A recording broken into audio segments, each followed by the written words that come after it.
É muito bom receber um personagem da literatura brasileira, né, que tem características que eu acho que são as grandes novidades hoje, e novidades da maior importância num país com um nível de machismo, de racismo e de preconceito social também que o Brasil tem, né? Que é uma mulher negra, né, de Recife, e que tem uma qualidade poética incrível, né? E que, além de tudo, minha fada madrinha, querida amiga Heloísa Buarque de Holanda, falou que para ela é uma das melhores poetas em atividades hoje no país. Hã? Aí eu falei, bicho, então é nóis, né? Liguei para ela e foi uma honra ela ter aceito o convite.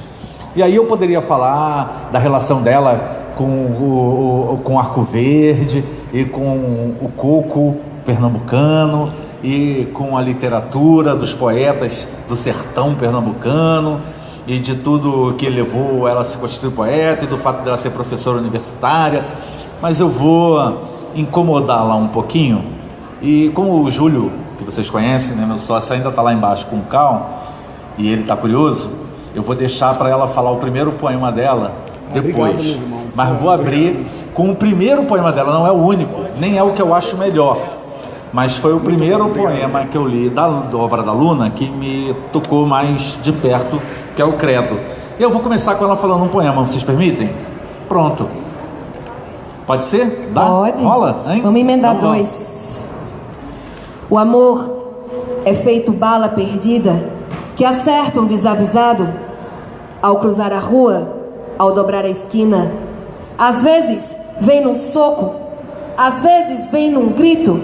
O amor às vezes é isso, uma panela de água fervendo no rosto de alguém querido. Às vezes esmola, às vezes migalha, que se devolve com um tiro ou acaba em facada. O amor tem medo da vida, uma hora eleva, na outra arrasta. Desconfia da sorte, tem medo da falta. O amor corresponde à entrega com uma rasteira e às vezes mata. De tirania, de asfixia, de ciúme, de raiva, como alguém que se alimenta e de repente engasga.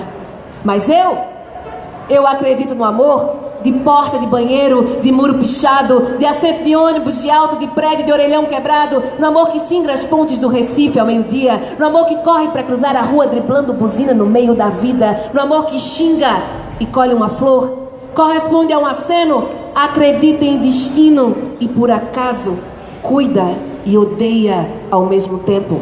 Eu acredito no amor de Eurídice e Orfeu, amor que desce aos infernos e volta de mãos vazias. No amor de Medeia, de Julieta e no meu, que não ultrapassa o clichê de um sonho de padaria. Eu acredito no amor de uma criança, por seu cachorro e seu boneco, sem fazer distinção de afeto, porque em ambos lhes cabe vida.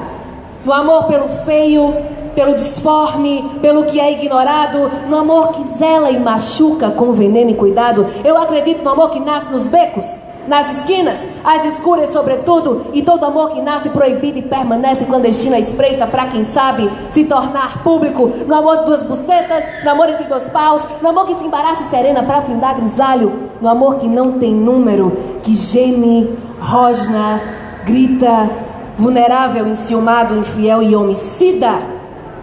Amor de posse e possessão, amor que supera as distâncias da convivência, que muda de calçada nas brigas e se mostra mais amor em complacência, sem sucumbir aos apelos da liberdade ou da prisão. Amor de banco de praça, que desalinha, mas depois entrelaça. Amor que se despede, se desespera, se despedaça. Amor que não cabe no ínfimo segundo em que a morte o assalta.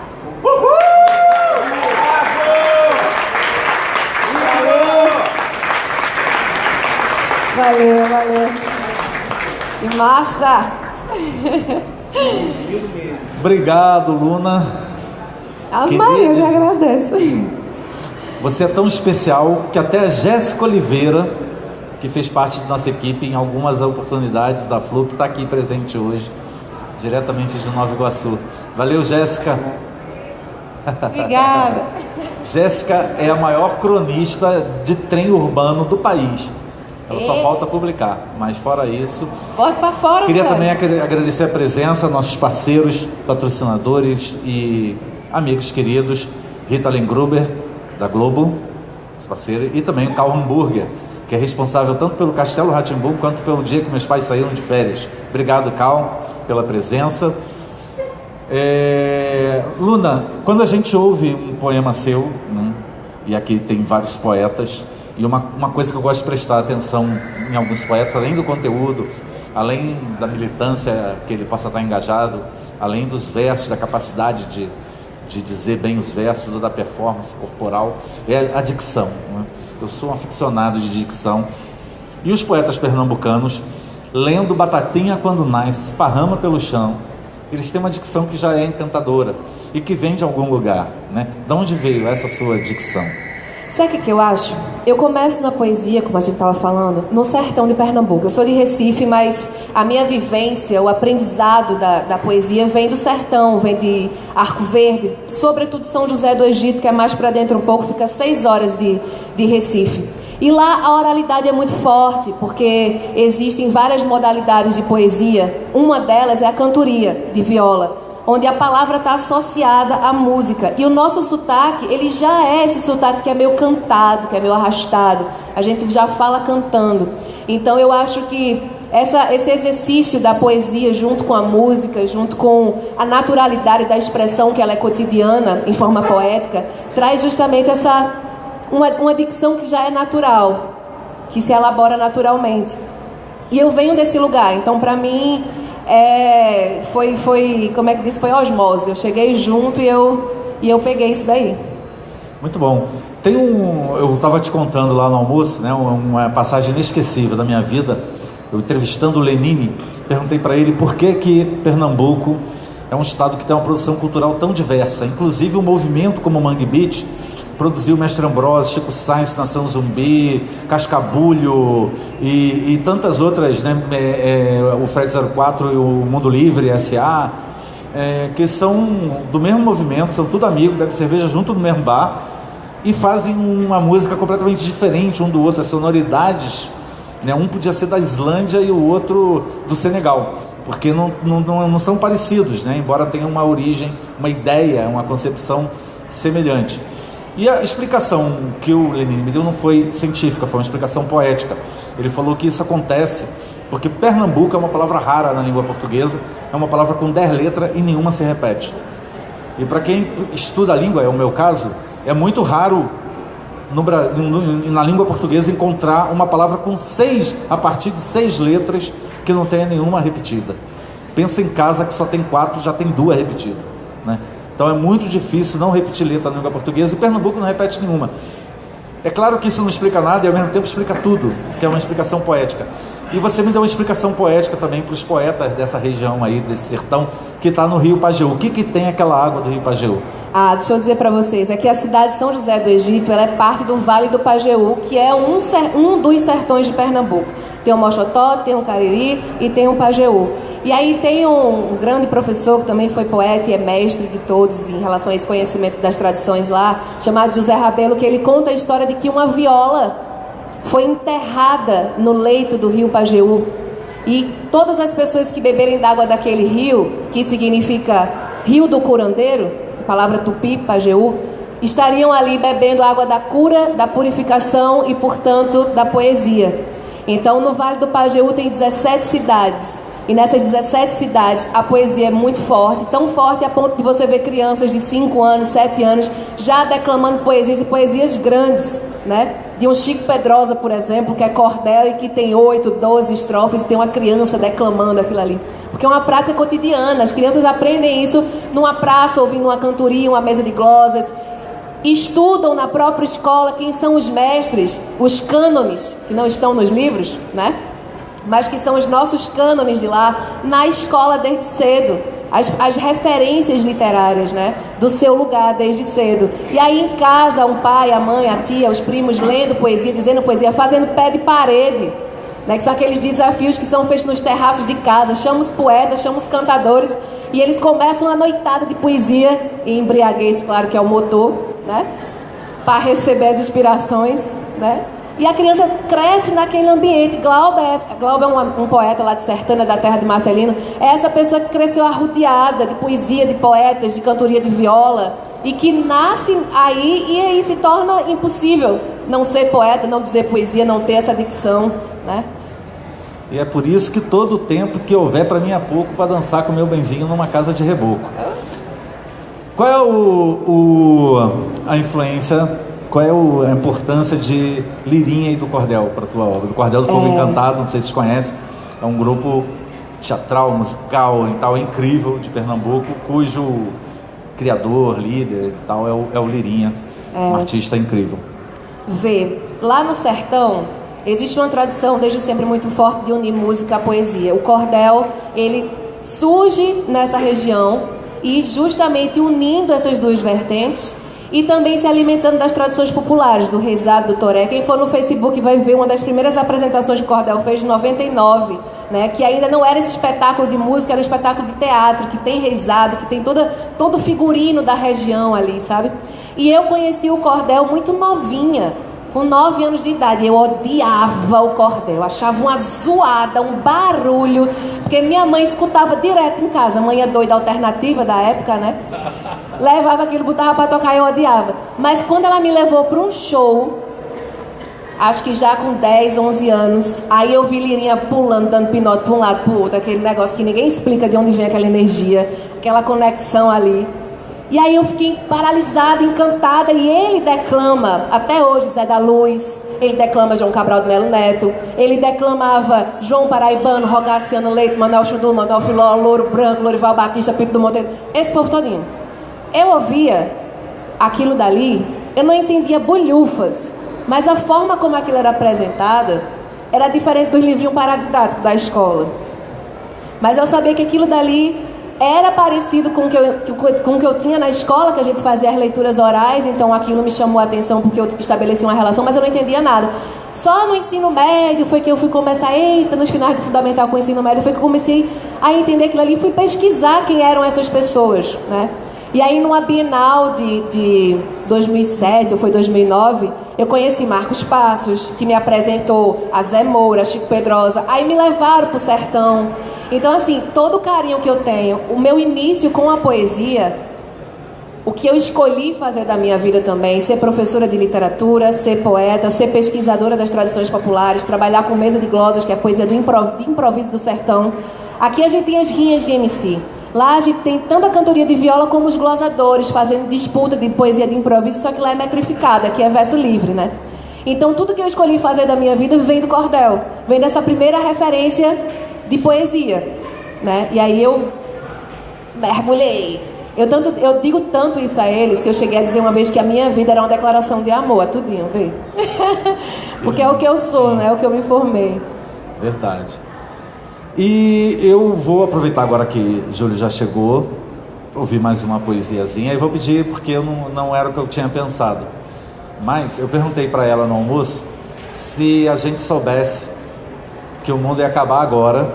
Primeiro eu ia pedir, deixa passar o Brasil e México, só para saber se o Brasil iria para as quartas de final. Mas se fosse acabar agora, qual é o último poema que você recitaria na vida? E ela recitou um antes, que é o que influenciou esse. Eu achei lindo. E que é muito legal, porque vai explicar outra coisa. O Luna, que é um nome artístico, Vitrolira, né? É um nome artístico. O nome é Gabriele, né? Tanto que eu achei estranho que o cara chegou lá, Gabi. Ele tirou todo o mistério agora, né, do nome. Tirei o mistério da coisa. Mas o mistério está dado. Está dado não pelo nome, mas pela pessoa que e pela poeta que você é. Então eu vou pedir para você ler o poema que influenciou o seu primeiro poema e depois o primeiro poema. Vamos? Vamos, ainda vou fazer mais. Eu vou dizer o primeiro poema que eu declamei na minha vida. Que eu comecei como declamadora, eu não comecei como poeta e escritora, eu comecei como declamadora. E é um poema de Louro Branco. Louro Branco disse assim: passei 10 anos casado com Bibia de João Brás. acochado muito mais do que cobra de viado. Nunca tivemos donado, nunca quisemos brigar. Juremos não se largar e no fim fiquei sem mulher. Que mulher cascavé só pega sem avisar. Olha, eu andando certo dia lá para Bandassaré, cheguei em casa de pé, cacei e não achei bebia. Perguntei à sua tia, cadê minha véia crioula? E a véia matuta e tola me disse escorando na fronte, Bibia fugiu ontem, mas seu Raimundo Cebola. Eu disse, será possível? Bibia ferdeu um boi. A véia disse, pois foi, fez um papel muito horrível. Só o desgosto que eu tive, o mundo ficou azul. O norte passou por sul, eu senti umas coisas choca que me deu umas friviocas do gogó pro bucumbu.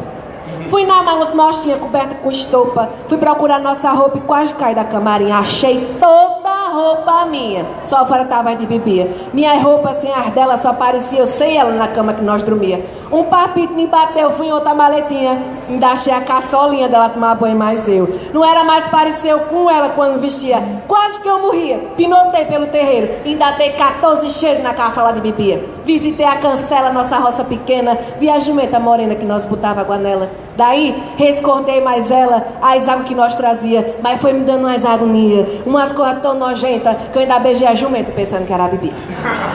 Eu padeço todo dia quanto é grande meu maltrato. Quando eu vou comer num prato, sobra um prato de bebida. Na cama é a mesma agonia, quando tem eu, farta ela. E tem a rede amarela, tá? Pensa que tá danado com eu do meu lado e sobrando a beirada dela. Por causa de um vagabundo, tô nessa vida medonha. E aquela sem vergonha, sendo ruim no meio do mundo. Ah, meu Deus, se o seu Raimundo tomasse um ódio da bebia e ela voltasse um dia, nem que eu sujasse meu nome, do jeito que eu tô com fome, se ela voltasse eu queria.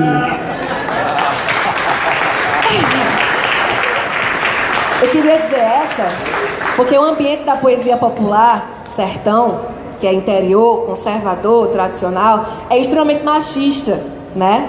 E eu cresci na poesia arrodeada por homens e sem referência de mulheres, né? Total. Só hoje é que eu tenho outras referências e tudo mais. Mas aí foi o primeiro poema que eu disse na vida, né? Que é de Louro Branco, que na verdade é de Ceará, não é nem de Pernambuco.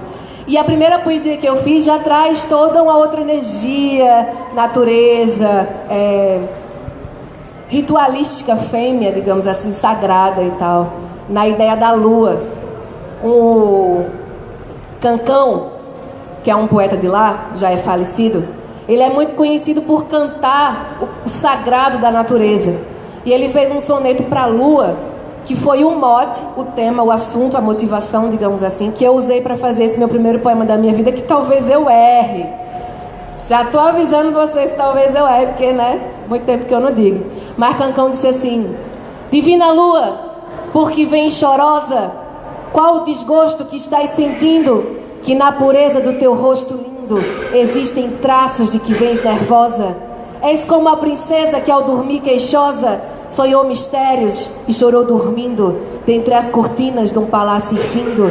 Vive sempre a se esconder medrosa, mas não é só isso que te espezinha, é que cansaste de viver sozinha, beata sacra, angelical viúva.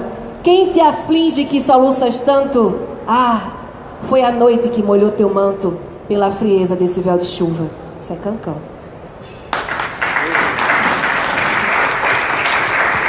Eu vou dizer a minha de olho fechado, que é para não errar, tá? Quando o dia declinava, trazendo o assombro da noite, o morno vento soprava nas águas o seu açoite.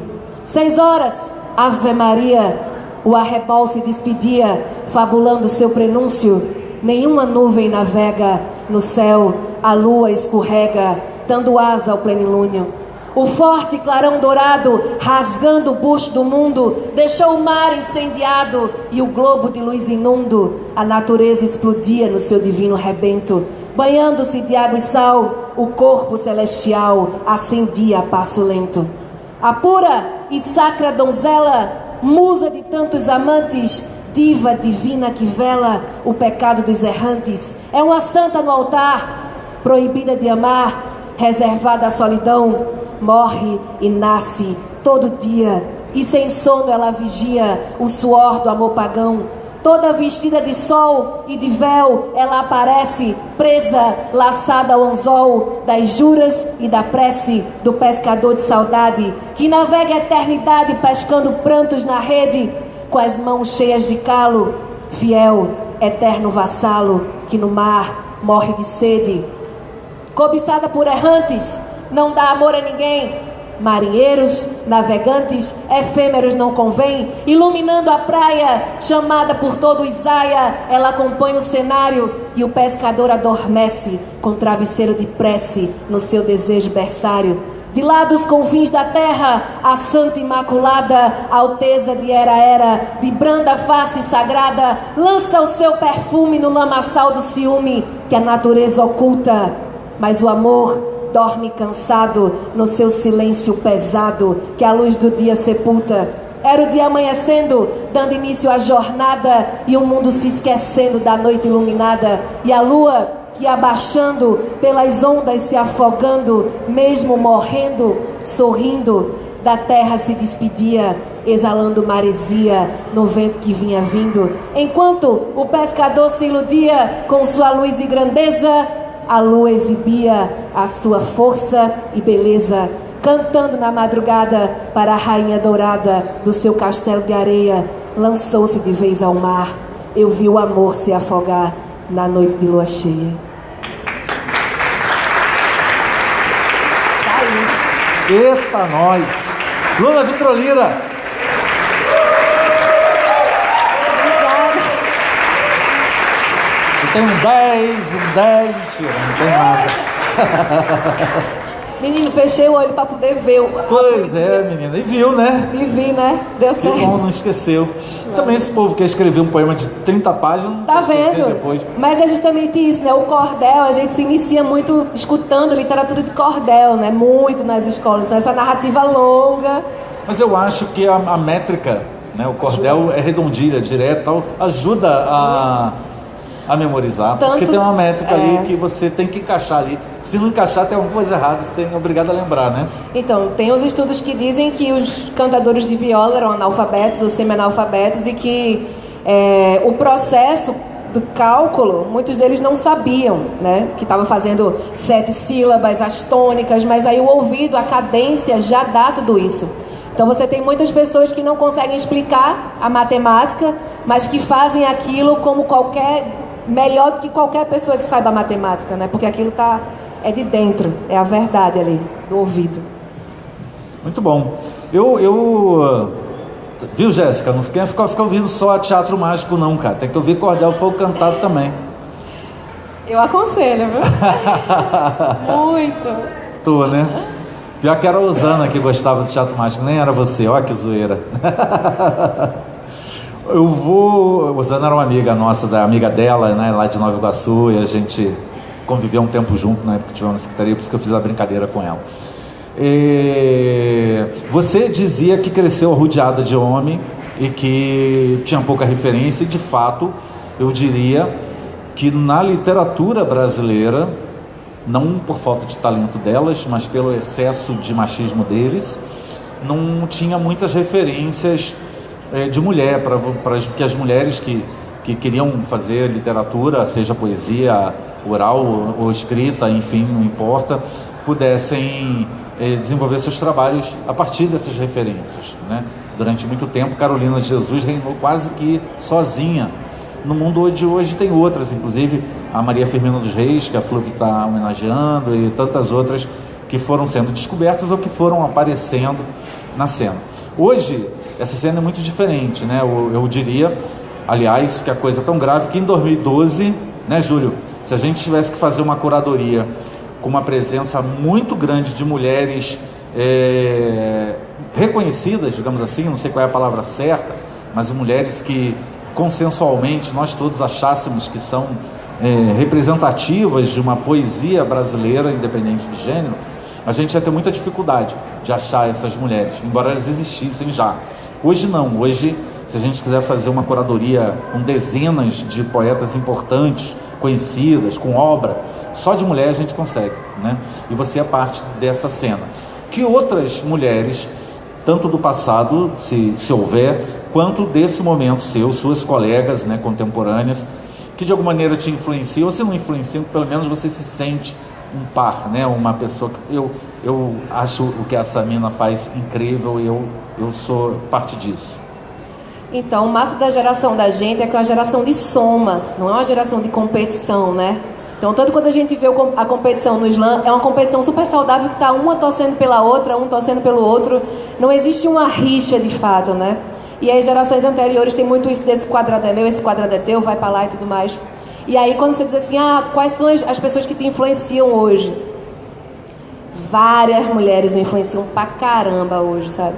E isso foi um problema para mim durante muito tempo, não ter referências de mulheres, porque eu venho dessa poesia popular, machista, e aí quando eu vou pesquisar histórias de outras poetas antigas, tem várias que foram proibidas de declamar, de cantar, de viola, de fazer desafio, porque como era um ambiente boêmio, não era um ambiente para mulher, né, na época.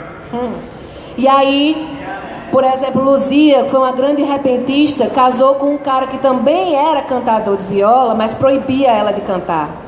Veja bem, 2 artistas, mas o cara não queria que ela cantasse, né? Isso, como isso era problemático, e ela é viva, então tem até um projeto lá no São José do Egito. A Jennifer Nascimento, que é recente, que é sua contemporânea, que falou na FLUP recentemente, ela contou que ela tinha muita dificuldade de falar poesia em sarau. Porque tem sempre muito homem. Você se sente inibida, claro, né? Vale 10 machos para 2 mulheres, uma mulher, quando tem. É complicado. Mas aí eu fui muito acolhida no meu começo, porque também comecei muito novinha, adolescente, no meio onde tinha muitos senhores, né? E lá em São José existe essa admiração por crianças que começam a declamar novas.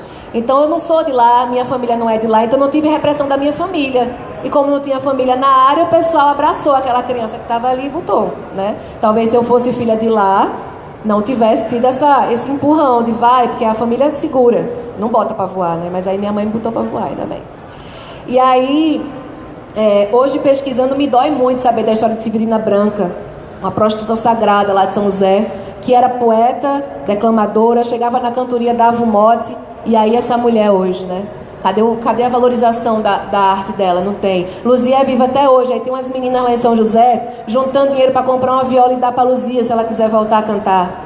Mas aí Mocinha de Passira foi uma mulher que foi subversiva e foi uma das que disputou repente com o Pinto do Monteiro. E ela, rebelde, firme, canta viola até hoje. Foi uma das que começou nova e conseguiu até hoje uma referência para mim. Graça Nascimento é uma referência para mim. Mel Duarte daqui, Luiz é referência para mim, lá de São Paulo, né? A gente pode falar de lá, Isabelle Moreira, Daiane Rocha, Cida Pedrosa, referência para mim também. Vou anotando aí para pesquisar essas mulheres pra gente botar tudo para rodar junto, né? Bota Severina Branca no meio, que tem coisa linda de Severina Branca na internet também. Tem documentários sobre ela, tem um bocado de coisa.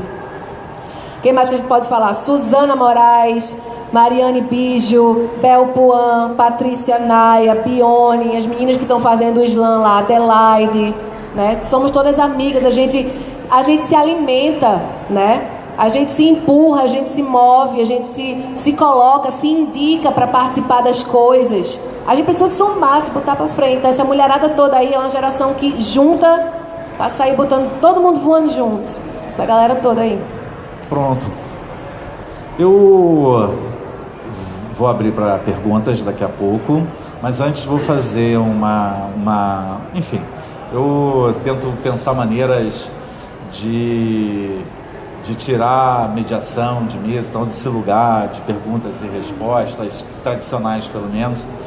E o Michel Melamed me influencia muito nesse sentido, que ele tem ideias incríveis. Tem uma que ele faz e que, se não fizer sentido para você, tudo bem, eu não me incomodo de pagar um mico, de propor um negócio aqui que não vai dar certo. Mas se der, é interessante, porque eu não preciso bem de uma resposta, mas que você faça uma escolha e que você, se quiser explicar, explica, mas não é para explicar. A ideia é que não explique. Quem ouvir a resposta vai entender na cabeça dele por que será que você fez essa resposta. Não é nada demais, não. Tá. Eu vou só te perguntar, e às vezes não vai fazer sentido, entre 2 opções, qual que você escolhe. Tá. Tipo, eu vou falar Vasco ou Flamengo? E você escolhe.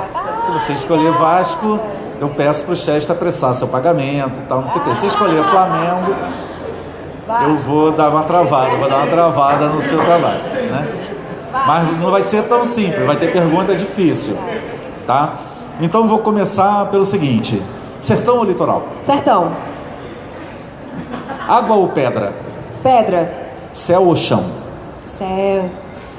Vento ou calmaria? Vento, muito vento. Inhansão ou Oxum? Oxum.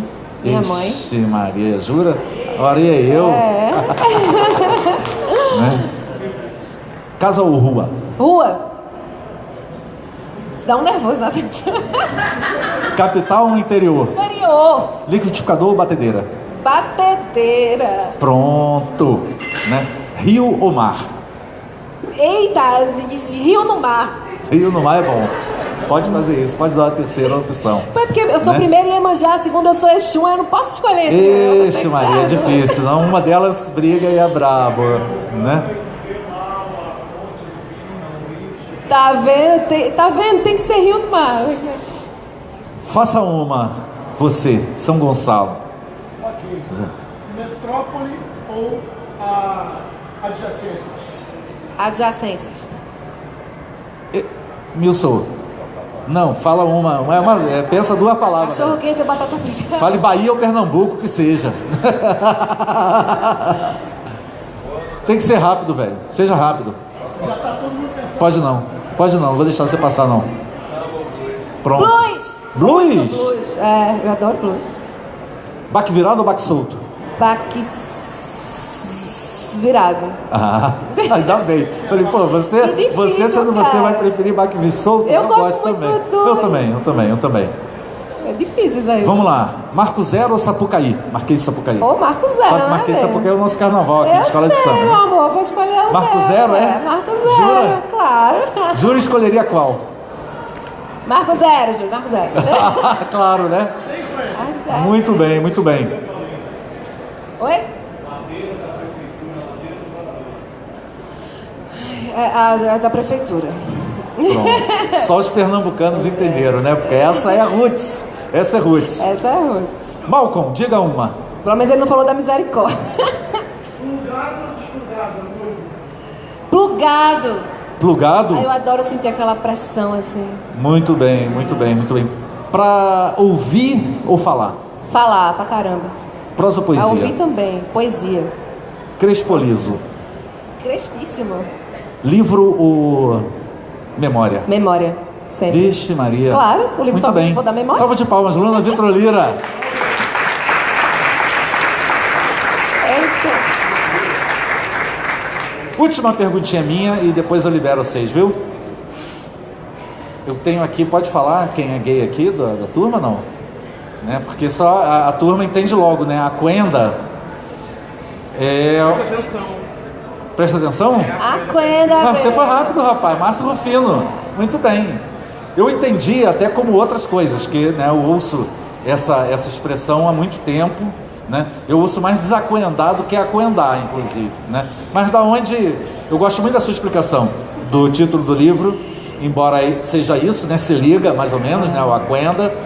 E é uma gíria que, salvo engano, e aí vocês podem me corrigir à vontade, que vocês vão saber mais que eu, obviamente, que surgiu de uma cena travesti ou trans, em que, para que pudesse usar trajes minúsculos, né, Samantha Cat, você acoenda quando bota calcinha? Às vezes, né, que é para esconder o pênis, né, tem uma técnica toda sofisticada para que possa usar a calcinha e não aparecer aquele volume na frente, né? Então eu sempre entendi acoendar como esse movimento. É isso, Tetsu? Inicialmente é isso, né? Sim, isso.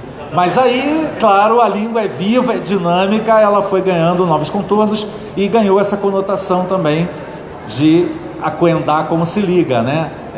Você até usou a expressão acoenda, bicha, que é algo que realmente eu uso muito. E aí, fala um pouco do título do livro. Por que você escolheu o título, inclusive? Então, vamos lá. A palavra Quenda é de origem africana, né? Muito usada em terreiro. Significa se liga, foi incorporada pelo Apajubá, que é esse dialeto trans e travesti, de trans e travestis. E meus amigos, minhas amigas sempre falaram muito, eu ando muito com trans e travestis e tudo mais. E aí, a gente lá junto, e era sempre no meio da conversa, a Quenda, bicho, tipo, no sentido, de todo sentido do mundo, né? Porque acabou acolhendo vários outros significados. Então a Quenda virou uma expressão assim, que é tudo ao mesmo tempo, agora significa tudo para aquele contexto, né? Então ela é multi. E aí, na hora que eu estava pensando no título do livro, eu queria trazer algo que fosse parte da minha vivência, já que eu trabalho muito com oralidade e tudo mais, algo que me representasse o meu ciclo também de amizades, e que fosse algo que de fato chamasse atenção para o que eu estou querendo falar no livro. Então, a Quenda, o amor às vezes é isso.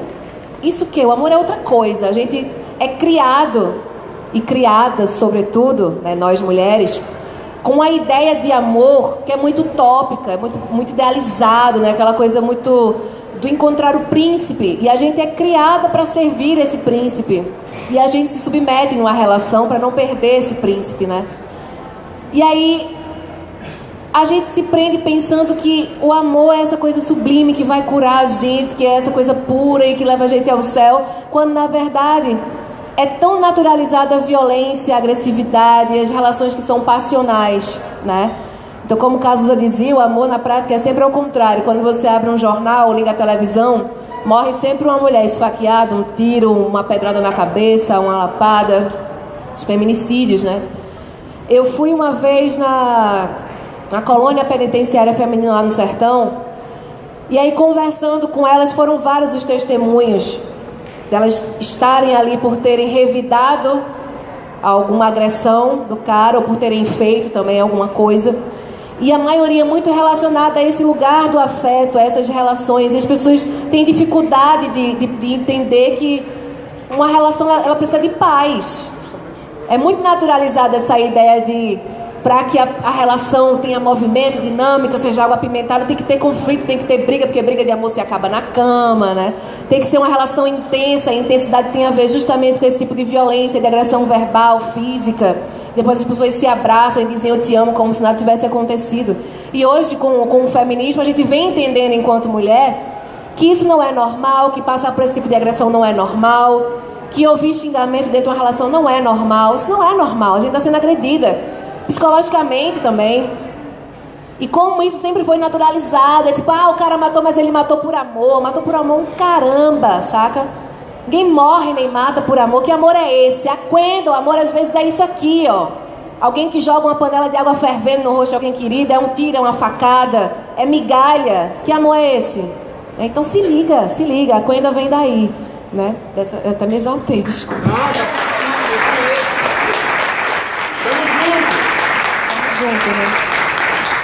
Gente, como é que ciúme é prova de amor, me diz?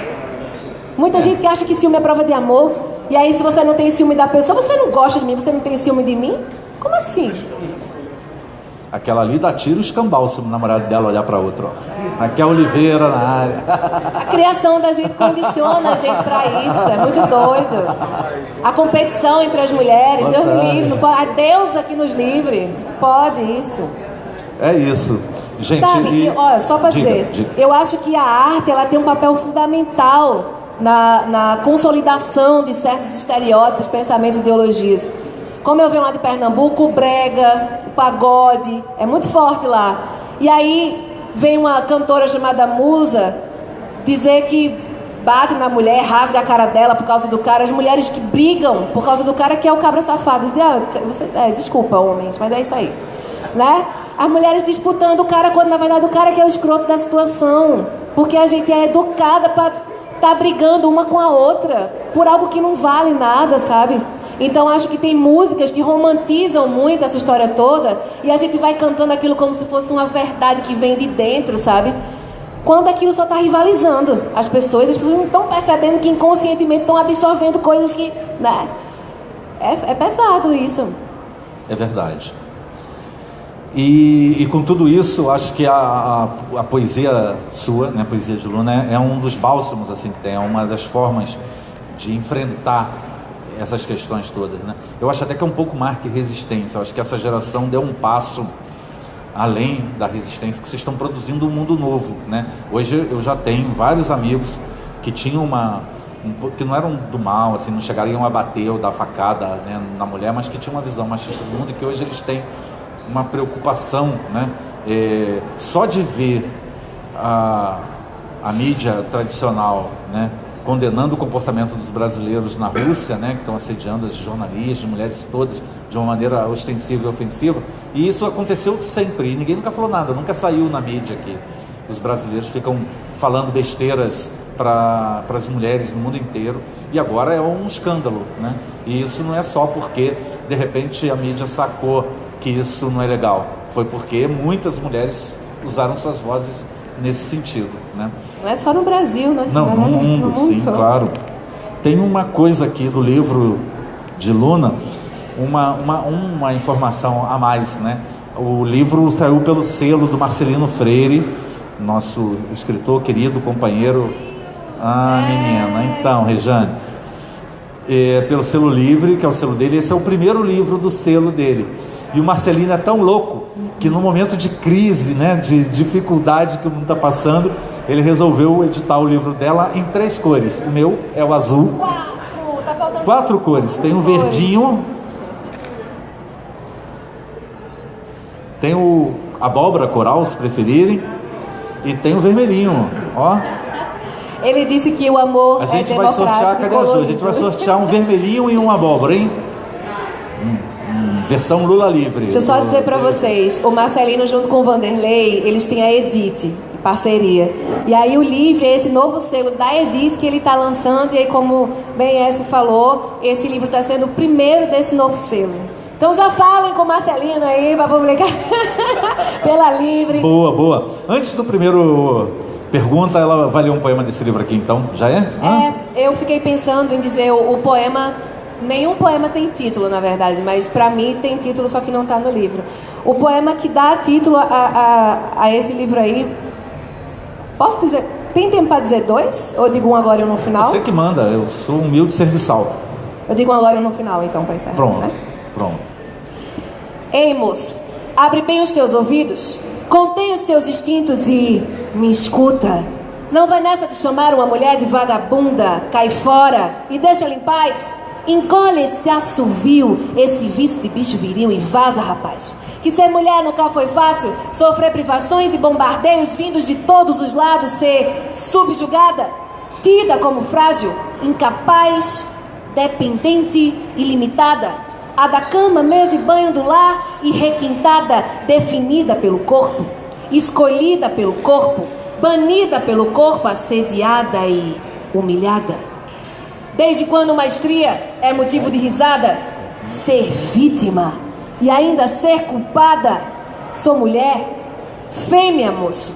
Aprendi que tenho meus poderes, minhas forças, meus quereres, que sou livre, que não. Eu não sou culpada por sofrer agressão pela mão que você me passa. Não. Eu não sou culpada pelo que se tenta naturalizar. Na rua, no trabalho, na praça, no lar. Não sou uma roupa, não sou uma cor, não sou uma fruta, não sou um objeto qualquer que você pegue e abusa. Sou a menina de 16 anos, aquela que por 33 homens foi estuprada, a empregada assediada pelo patrão, a esposa esfaqueada por várias mãos, as meninas que morreram de aborto no quarto dos fundos de qualquer casa, a puta espancada, a namorada vigiada, a estudante perseguida, a profissional humilhada.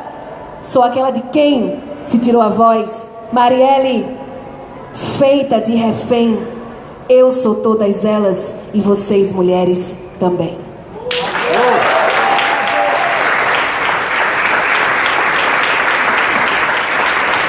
Valeu. Luna Vitor Lira. Valeu mesmo. Ó, a turma da câmera ali deve ser a Luz, alguma coisa que pediu pra gente trocar de lugar aqui. Ah. Agora você vai sentar A gente lá e vai eu vou sentar onde? aqui. Tá bom. Eu vou ficar no escurinho, você fica na luz. Isso aí. Tá bom. Perguntas? Opa, Nanda. Ah, toda aquela magia, né? Então, na verdade, como eu também sou professora, eu tive que separar as funções sociais, né? Porque algumas coordenações, direções não aceitam algumas coisas que a gente, enquanto artista, faz, porque vai contra a moral e os bons costumes da burguesia brasileira. Vai bagunçar, vai bagunçar. Aí eu achei também bacana porque me deu a deixa para criar uma persona e que eu pudesse desenvolver todo o mistério ao redor dela, né? Eu tô aqui entregando o jogo para vocês, viu? Não diga isso nos cantos, não. E aí Luna tem toda essa mística do símbolo fêmea da mulher, a lua, né? E todos os rituais sagrados que as mulheres faziam na mata, na natureza, dedicados à lua, que era uma forma da gente contemplar a deusa do amor. E aí a gente for lá atrás para as culturas ancestrais, Inanna, Astarte, as prostitutas sagradas, essas coisas todas. E o start foi quando eu li um livro da Adriana Falcão, que é daqui, casando com um pernambucano, João Falcão, né? E ela tem um livro chamado Luna Clara e Apolo XI, que foi o primeiro livro infanto-juvenil que eu li, que eu amei, que é uma prosa assim fantástica. E o livro é incrível, eu indico para todo mundo esse livro, inclusive. E o Vitrolira é porque meu nome é Gabriela e Vitória de Lira, então eu juntei Vitória com Lira, antecipei o R e tal, essa coisa toda. Aí perdeu o mistério agora, né? Ficou Luna Vitrolira. A minha irmã se chama Vatroy, ela fez uma mistura com o Vitória e deu Vatroy, e a minha mãe é Vicky, ou seja, todo mundo é Vicky, Vitrolira e Vatroy em casa, é o samba do crioulo doido. Né? Muito bom. Augusto diz que você quer um café, uma água, alguma coisa? Ah, tá depois. Então tá bom. Cadê o microfone, gente? Tá aqui. Não é por causa dela, para os outros ouvirem também, tá? Eu queria perguntar para você, para a gente que escreve e o caminho é sempre tortuoso até chegar à edição, eu queria que você contasse para a gente a sua primeira experiência quando viu o seu primeiro livro sendo editado. Como é que é esse duro caminho até chegar ao livro? Então, para ser muito honesta com vocês, o livro nunca foi um desejo meu, não, para ser muito honesta. Eu comecei com 15 anos, eu tô com 26, e eu só decidi fazer o livro porque eu tô com 10 anos de trajetória, então eu achei que seria interessante para marcar, né? Porque o livro tem isso, né? De você dele marcar ciclos, enfim, e acessibilizar de outras formas também. Mas como eu sou da oralidade, eu sempre carreguei meu livro comigo no juízo, então eu chego nos cantos e eu declamo, meu livro sempre esteve aqui. E sempre muito mais apaixonada pelo contato direto, de poder chegar e olhar no olho da pessoa e mandar o recado, mandar ver, né? Do que ter o livro na estante. E sendo muito ruim e egoísta, eu sempre queria que as pessoas não pudessem levar aquilo para casa, que elas tivessem que ouvir e a memória daquilo fosse a única coisa que elas pudessem levar, na verdade. Opa! Mas eu fui convencida, né, de que o livro é importante para você participar de alguns festivais e às vezes é um cartão postal, o livro chega primeiro que você nos lugares, você também está acessibilizando. Eu também gostava da ideia de manipular a emoção. Quando eu digo poema, eu estou levando vocês para um caminho. Quando vocês leem o poema, vocês estão indo para outros caminhos, né? E aí era muito isso de querer trazer uma emoção que é mais minha do que do leitor, digamos assim, ou da leitora, né? Mas aí para participar, para você se inserir no mercado, se tornar conhecida, vir para o Sudeste, porque tem um detalhe.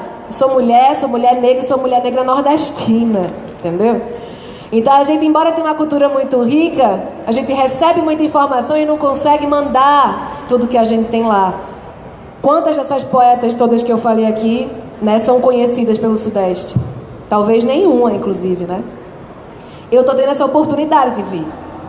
Porque seguir esse caminho. E é um caminho duro, sim, porque muitas vezes você precisa abrir mão de algumas coisas, é difícil pensar um livro, arquitetar e construir uma atmosfera para ele. Eu que sou da oralidade, foi um grande desafio fazer com que a palavra que eu digo se assente num papel, nesse ritmo que eu digo, sem ser um amontoado de palavras, ter respiro ali dentro.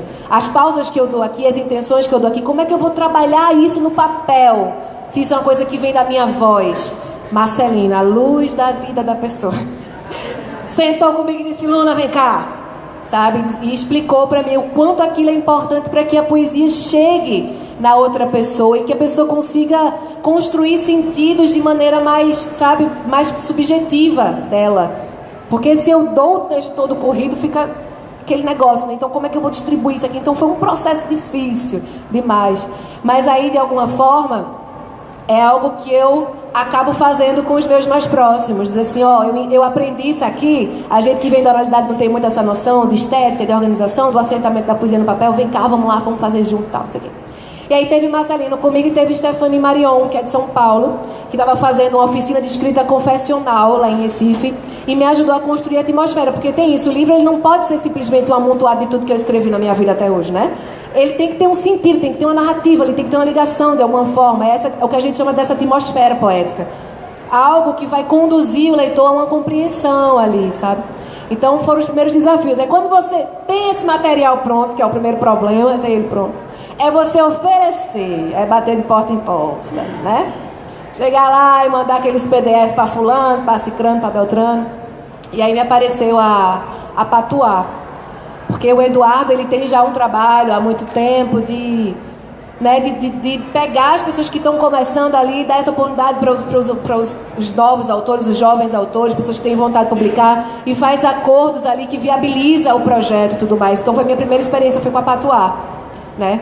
E aí eu fiz o primeiro lançamento em maio, em Porto Alegre, então aí chega a Marcelino na minha vida. Só que aí qual é o detalhe? Geralmente editoras têm um processo difícil de diálogo, de comunicação mesmo, porque às vezes você quer o livro do seu sonho de um tipo X, com a capa X, e você não entende de produção gráfica, não entende de tipografia, sabe? Não entende como é que as coisas, diagramação, mas você quer dar seu pitaco, quer estar ali perto, mas não pode e tal. E aí, muito provavelmente, você, se fosse filiar uma editora que você não tem uma proximidade, você vai sofrer um bocado. Aí com o Marcelino conversava comigo como quem me abraçava, assim. Luna, como é que você quer? Eu quero que... A preocupação de Marcelino não era publicar o livro, era que eu tivesse explosivamente feliz com o meu livro. E aí tá a diferença. Porque a preocupação dele era comigo, com o que eu queria fazer, do meu jeito, né? E aí foi um diferencial. Aí foi sorte, foi bênção. O Marcelino é esse padrinho que a gente tem aí, que sai abraçando as pessoas e fazendo pelas pessoas, né? Mas o mais comum é que seja um caminho de muito conflito. E é sofrido fazer um negócio desse. A primeira vez é muito sofrido. Você está aprendendo, né? Você está tentando entender como é que você constrói aquilo dali. É mais fácil carregar aqui mesmo, na cabeça. Eu respondi? Respondi? Marcelino, aí tá ao vivo, é? Marcelino, se você estiver me ouvindo, te amo. Obrigada. Viva Edith, viva Marcelino, viva Vanderlei, Selo Livre, é isso aí. Oi, boa tarde. Meu nome é Lucas. Antes de tudo, é só pra dizer que eu tô adorando ouvir você, assim, porque você de fato vai conduzindo não somente sua fala nas poesias, mas quando você responde as perguntas, assim, você consegue prender a atenção.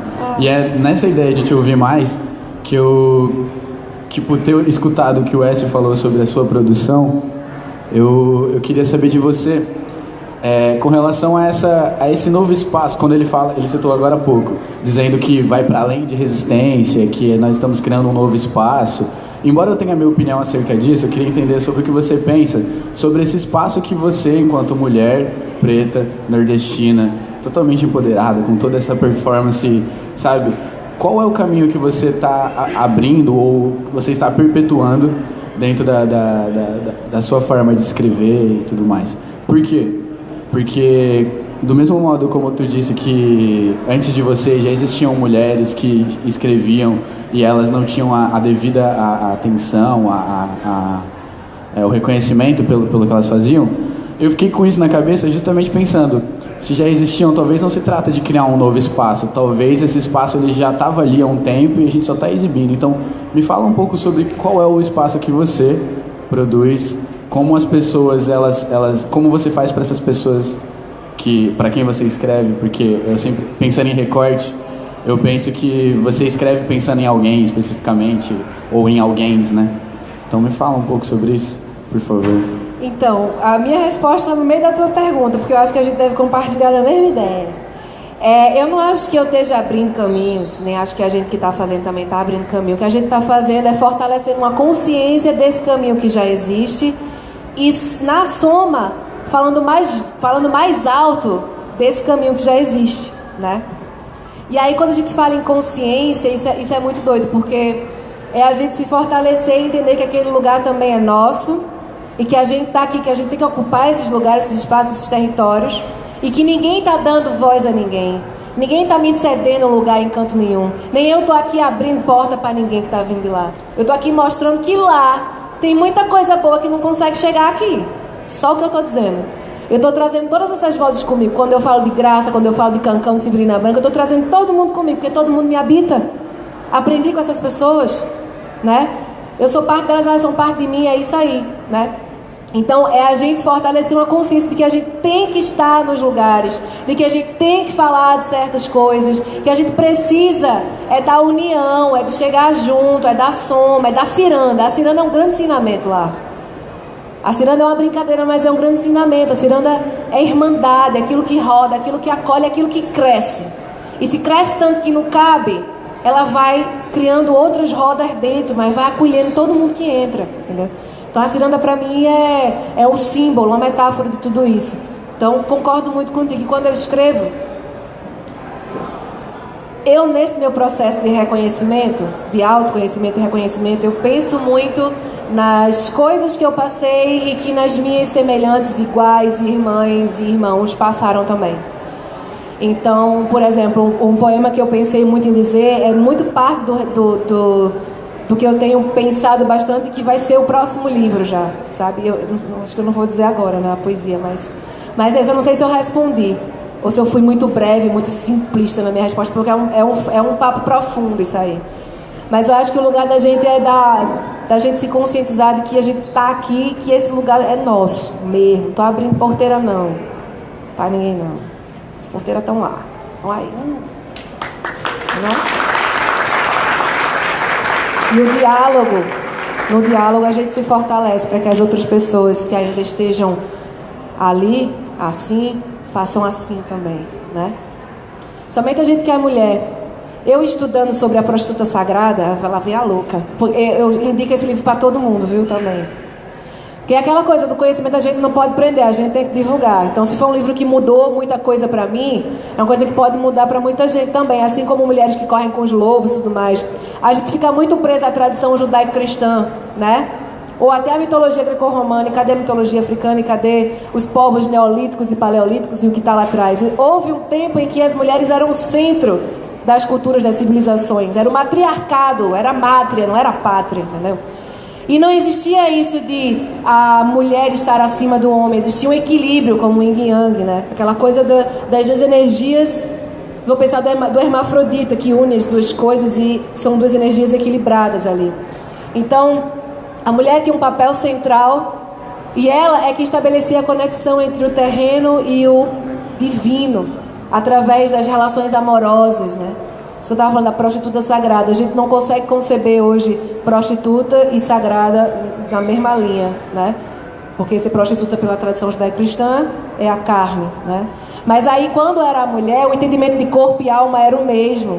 Eram duas coisas juntas. Para a gente alcançar o sagrado, o corpo, a carne e a alma estavam ligadas, né? Por isso a relação sexual era o que levava a gente lá para cima.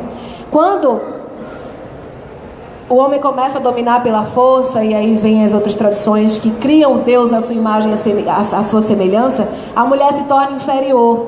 E aí Deus, que é esse homem todo-poderoso, que é violento, que vai te dizer assim, se você fizer isso, você será punido. E a mulher se torna aquela cobra. A cobra é o símbolo da sabedoria, mas na literatura judaico-cristã ela é o demônio, né? A mulher demonizada, que é a mulher subversiva e tudo mais. E aí, estudando essas coisas todas, a gente entende que o mundo nem sempre foi desse jeito e que não precisa ser como é hoje. Esse machismo, essa violência, as agressões contra mulheres, esse lugar de inferioridade que a gente ocupa porque a gente perdeu as nossas deusas. E hoje eu vejo essas deusas pedindo para surgir. E é por isso que o movimento feminista está aí, vindo com tudo. Porque são as deusas que foram abafadas durante muito tempo, pedindo, solicitando sua volta, o seu regresso. E a gente precisa se conscientizar dessa força que está dentro da gente e conscientizar as nossas, que estão ao nosso lado. De que essas deusas existem e que estão aí. Era só isso mesmo.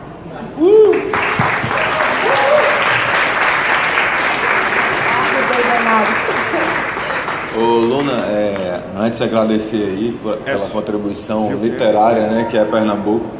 Eu aprecio muito a cultura de Pernambuco e eu nunca estive tão perto, né? Eu queria te fazer uma pergunta no sentido que pra gente aqui, pra nossa alimentação intelectual, né? Visto que tem esse distanciamento, existe uma coisa que aproxima chamada rede social, né? Então, jogar os nomes no Google, a gente vai encontrar.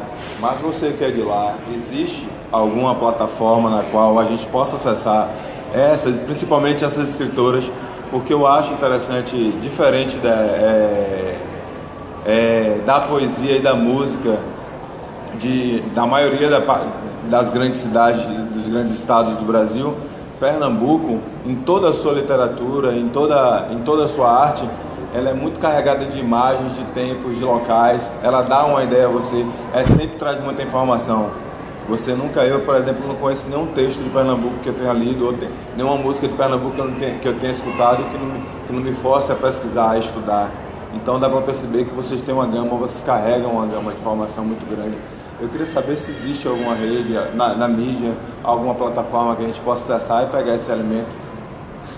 Vou dizer com muita tristeza que existia e o site foi desativado. Se chamava Interpoética. E essa coisa da a poética de dentro mesmo, né? Que pegava da região metropolitana da Grande Recife ali e até o sertão mais profundo, assim. E aí você tinha a geração marginal, Miró, França, Chico Espinhara, Erickson Luna, Silvana Menezes, a própria Cida Pedrosa, o movimento de escritores independentes, que veio um pouquinho depois, década de 90, anos 2000. Aí você tinha o movimento 65, Teresa Tenório, tinha um bocado de gente. Aí era como se fosse um cardápio, assim, o Interpoética, sabe? E era um projeto que era fomentado por um edital de lá do governo do estado, e aí, como ele parou de ser aprovado, como é que você vai continuar alimentando essa pesquisa, como é que você vai continuar sustentando o site, porque tem que pagar a hospedagem do site, enfim. E aí quem dirigia esse site era Cida Pedrosa e Seno Ramos, e aí esse site saiu do ar. Eles pararam com o site. É até uma boa provocação, porque talvez a gente nem saiba o quanto é importante a existência desse site para a gente mandar as coisas, assim, sabe? Alberto da Cunha Mello, para mim, é uma grande referência, por exemplo. Quem é que vai conhecer Alberto da Cunha Mello? Geração 65. Como é que vai conhecer essas coisas, né?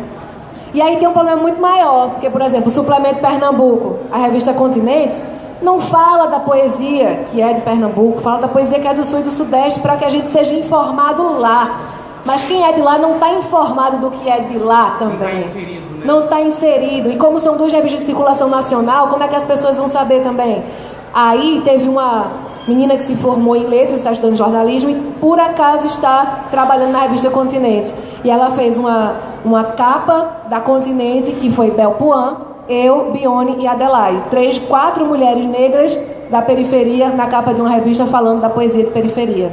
E ela fez um recorte que foi dali da região metropolitana, pegando as periferias tudinho e indo para o sertão, para poder trazer informações do que está acontecendo, porque não tem como saber. E quem está lá também não sabe. Então não é só um problema de não chegar aqui, não chegar lá também. Isso é muito doido. A gente não se conhece, né? Gente, você vai fazer uma pergunta? Sim. Tá, vai ser a última, tá? Porque a gente deu um horário, ainda temos que fazer o poema e eu tenho uma ideia aqui também pra gente encerrar, ok? Olha as gente? ideias, olha as ideias. Então, boa tarde. Você disse que era professora de literatura e, enfim, não sei Fala se seu nome pra gente também. Guilherme da Costa. Eu não sei se de faculdade ou de escola, e eu percebo que nas escolas essa literatura, seja a literatura de cordel, a literatura islã, ela não chega, sabe? E, enfim, eu vejo que as professoras, principalmente negras que eu tive de literatura, fazem um esforço para isso chegar até a gente, até os alunos. E eu queria saber de que forma que você faz, como você faz para... Não sei se seus alunos são novos, enfim, em que ano você dá aulas, mas como você traz isso para o ouvido deles e como você faz para fazer com que a direção da escola, enfim, aceite isso, sabe? Vai depender muito do lugar que a gente está trabalhando. Por exemplo, quando eu trabalhei em escola pública, a liberdade e o diálogo era muito mais aberto e muito mais fluido. O colégio particular é bronca, bronca literalmente. No colégio público, isso é massa porque a gente está partindo da realidade da comunidade. Então eu sempre começava assim: Primeira aula a gente vai conhecer os alunos, então o que é que vocês gostam de ouvir, o que é que vocês curtem ler, e assim, não limitando leitura aos livros, mas a ler no mundo, seja letra de música, rap, eu gosto de ler jornal, eu gosto de ler Twitter, eu gosto de ler Facebook. Disse muito que brasileiro não lê, a gente está lendo o tempo inteiro. A gente pega um cardápio, a gente está lendo, a gente está no Facebook, a gente está lendo, a gente está lendo e escrevendo, a gente está lendo e escrevendo toda hora, né? Mas dizem pra gente que a gente não faz isso em momento algum. E aí é você partir da realidade, do contexto daquele lugar. Então, sempre tive muitos alunos da escola pública, gostavam muito de compor, gostavam muito de brega, de rap, de hip hop. Então, era muito massa trabalhar literatura, porque a aula sempre começava o assunto dialogando muito com o que eles gostavam. Então, por exemplo, fui dar uma aula sobre arte rupestre. Caramba, grafite, arte rupestre, inscrições na pedra. O que se aproxima hoje? Grafite, picho. E aí a gente vai discutir, é arte ou não é arte, todo esse questionamento que tem, né? De ser ou de não ser, essa questão. E você vai aproximando aquele conteúdo que é ancestral e que parece que não dialoga de jeito nenhum com a realidade da gente hoje, século XXI. E você consegue estabelecer relações e o aluno diz, eita, que massa isso aqui. E você fez o link, deu certo. Assim como você pegar um João Cabral de Melo Neto, vou falar dos Três Mal Amados, pega uma letra de música que dialoga com aquilo dali, saca? Faz uma batalha de poesia dentro da sala de aula, traz o que eles vivem lá fora para dentro, porque a arte é a sensibilidade. Se a gente está na sala de aula tentando humanizar esse mundo aqui, é através da arte, a arte é o caminho. E é fogo, porque a literatura, dentro das escolas, é o que tem de mais subjugado, de mais escanteado, é como se não valesse nada. E os alunos acabam absorvendo isso, porque é o comportamento das pessoas na escola, né, dos diretores, coordenadores, professores, é esse, né? E tem professor que não está nem aí para o ensino de literatura, tá ali, blá, blá, blá, blá, blá, blá, blá, blá, blá, falando aquela mesma coisa, copiando no quadro. Como é que você vai fazer o aluno gostar de literatura desse jeito? Você não vai fazer o aluno gostar de literatura desse jeito. Se você se toca que literatura é sensibilidade, como dizia Antônio Cano, uma forma de humanizar, você muda a sua perspectiva, você muda a sua forma de fazer. Aí quando eu vou para o colégio particular, eu estou incitando a vandalismo na escola porque eu estou falando de grafite? Eu não estou. Não é isso, a questão não é essa. Aí você não consegue fazer aqui porque aqui em cima, que é coordenação e direção, tem a cabecinha desse tamanho, entendeu? E aí é a bronca, aí você vai fazendo aqui e acolá, aí você vai falando com os alunos para que algumas coisas fiquem off. Não fica, né? E aí eu já bati muito de frente, porque aluno tem língua solta, eles se animam, aí quando eles se animam é que ferrou, aí ele sai falando, eita, a aula hoje foi massa, vi um clipe de Emicida na aula, não sei o que, a gente produziu. Tá botando Emicida na sala de aula, pronto. Aí você vai lá conversar com os pais, aí senta, aí diz, mais pai, mais mãe, né, é arte, eita. Aí é disposição, velho, bater de frente. No colégio particular é isso. É isso, gente. Antes de Luna encerrar com o segundo poema do livro, pois é, eu também fico sempre triste nesse momento, mas a gente tem que encerrar porque daqui a pouco começa outra atividade para a gente não atrasar. Eu queria, antes dela falar esse último poema, o grupo também dar um presente para ela, falar um poema do grupo para ela. E aí eu pensei, mas como eu vou fazer isso? Porque não o Augusto, o Rufino, né? Ou a Fernanda, tantos poetas incríveis aqui. Aí o dispositivo que eu pensei era o campeão do nosso slam primeiro. Vocês concordam com isso? Maria Duda!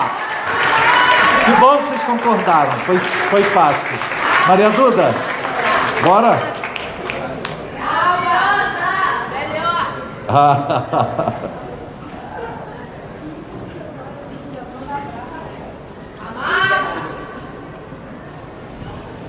Gente, meu Deus do céu, vamos lá. Eu vou restar uma poesia, então, que eu não restei no slam. Espero que você goste. Ela se chama Ninguém Quer Falar da Morte. Ninguém quer falar da morte, já dizia meu avô. Foi entregue à própria sorte, sem afago, seu cigarro, nem anestesia pra dor. Mas eu não quero falar da morte. Se ela chegar perto de mim, dou logo um corte. Ela não faz sentido, não tem norte. Ah, mas as coisas que lá eu via, todo mundo me dizia, deixa quieto, vai acabar. Não adianta mais chorar às vezes, é melhor descansar. descansar. Quem queria descanso? Eu não queria descanso, mas acho que no fundo eu já sabia que meu avô sempre dizia: não é verdade se você não aceitar. Ah, mas as coisas que eu vi lá, ninguém devia passar. Já não sei quantos dias foram. Eu chegava e ele tremendo, eu tentava ajudar. Falava sobre a vida, sobre a escola, o último jogo do Flamengo. Só não queria falar sobre a morte, mas eu vi lá gente que queria. Para quem morrer era sorte, quem pedia pela morte naquela enfermaria. E cada história ali era carregada de dor, mas eu seguia com a firmeza. Os olhos cheios de tristeza mascaravam aquele horror. Mas eu não quero falar da morte. Vai estudar, ele mandava, para igual a mim você não acabar. Eu obedecia, afinal, era ano de vestibular. E mais uma tarde se passava em que alguém passava mal enquanto eu estudava sentada no chão daquele hospital. E sempre que alguém morria, a cama ficava vazia.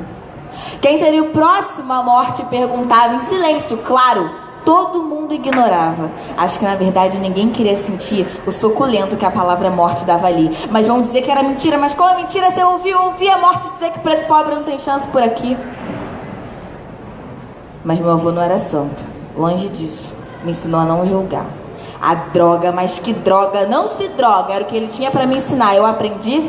Aprendi nada. Nem isso eu aprendi. Mas sabe o que eu acho engraçado? É como apesar de tanta coisa a gente continua a amar. Como a minha avó, que quase sempre se escondia, chorava em silêncio sempre que ele bebia. Ontem mesmo estava sentada no sofá e com um suspiro distraído e o peso da saudade disse: filha, você acha que seu avô você vai reencontrar? Mas eu ainda não queria falar sobre a morte. Ele, depois de tudo que passou, não ia querer falar sobre a vida. Vida, que vida, chega de vida. Pra ele a morte foi amiga. Amiga que logo eu vou encontrar. Pra onde que a morte leva, avó? Eu não sei, como é que eu vou saber? Mas na vida eu tento. Eu arrisco, eu jogo. E reza a lenda por aí que todo tipo de amor é eterno. Sendo assim, vou. Até logo. Te encontro no inferno.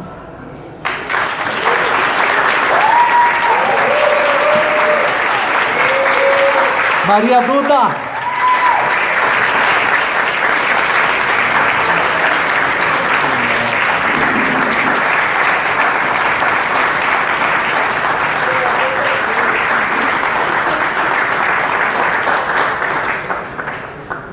Ave Maria 3 vezes.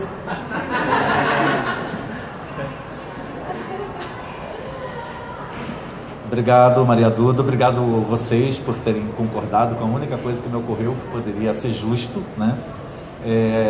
Agradecer mais uma vez a presença de todas vocês, todas as pessoas presentes aqui. Então, vamos sortear e aí depois do sorteio vou passar para a Luna encerrar, ok? Luna, diz pra gente o número de 1 a 29. De 1 a 29. 13. 13.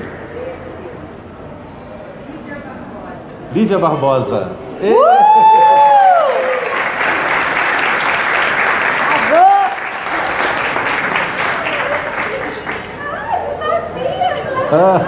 Que 13 é o número da sorte.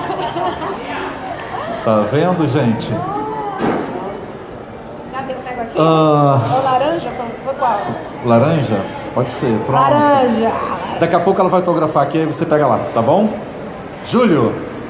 6. 7. Ah, o hepta? Ah, muito só bem. os números cabalísticos. Então, 7. Ei, Guilherme!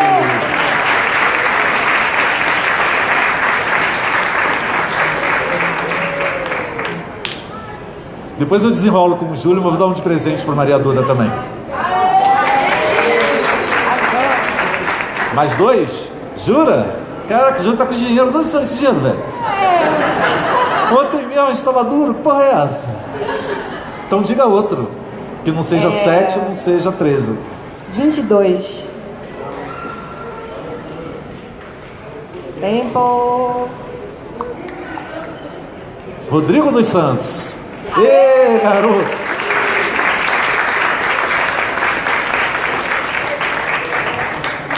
O Cal tá aí? Não, desceu. Desceu, tá. Senão eu pedi pra ele. Então tá, tem o da Maria Duda, esse foi um mais outro, né? É isso? Então tá. Eu vou dizer que eu não vi a ficha de sorte chamada, então eu posso dizer justamente. Que número que eu vou dizer? Você falou 7, eu vou falar 5.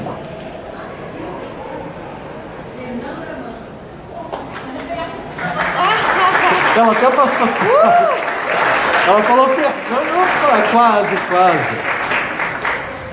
Pô, se eu soubesse, hein? Nanda CRDG, Vascão, pô, ganhamos.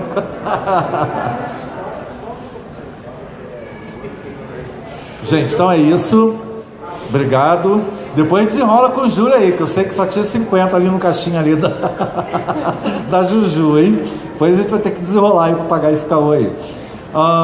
Mais uma vez, obrigado aos parceiros, patrocinadores, obrigado ao Museu do Amanhã, ao Piquet e a toda a sua equipe, Laura Taves, que é a parceira querida, que tem contribuído com a gente. Espero que vocês tenham curtido. Luna Vitrolira, que vai falar um poema pra gente encerrar dignamente. Obrigado, gente. E obrigado, Luna, né? Deixa eu dar um abraço aqui.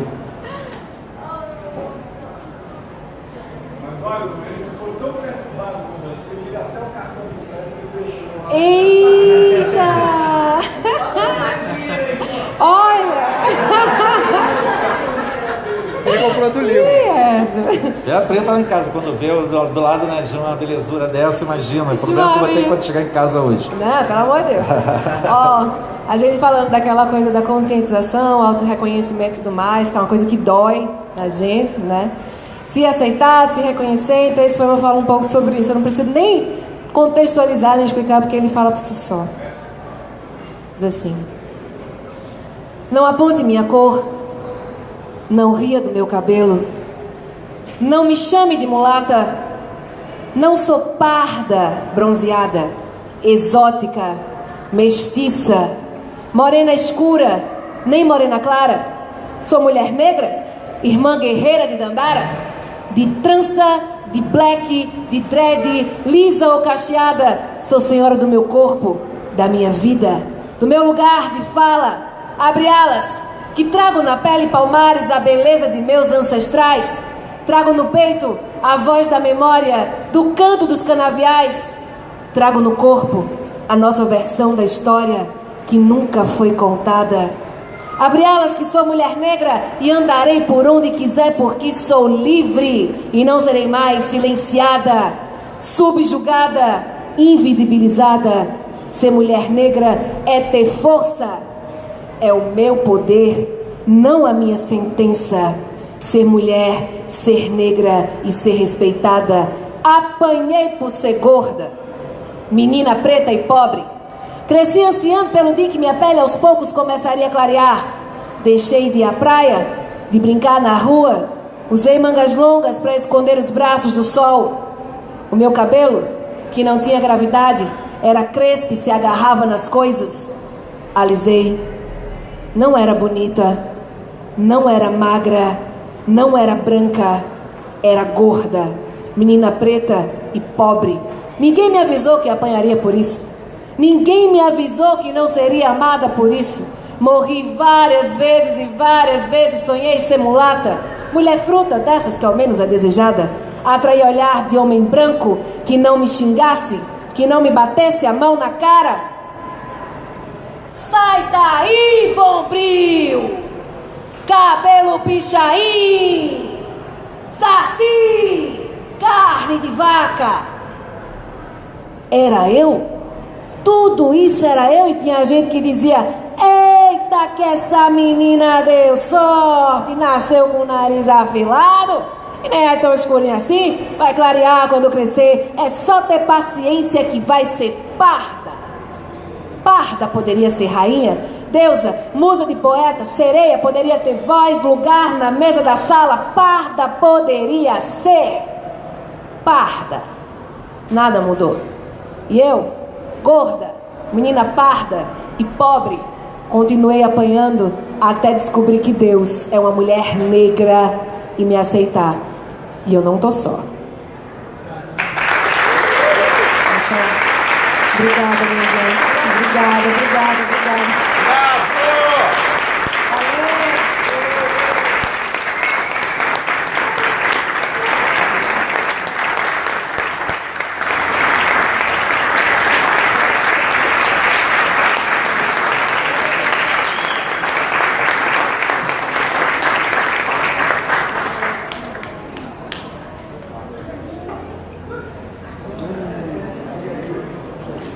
e só faltou dizer que eu estou lançando livro também. Vou colocar na banquinha ali. Como é editora, tem um valor fixo, R$25. E aí eu autografo para vocês, a gente tira foto, conversa, beleza? Vou botar ali os livros.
levar, pode levar, pode levar.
Está fazendo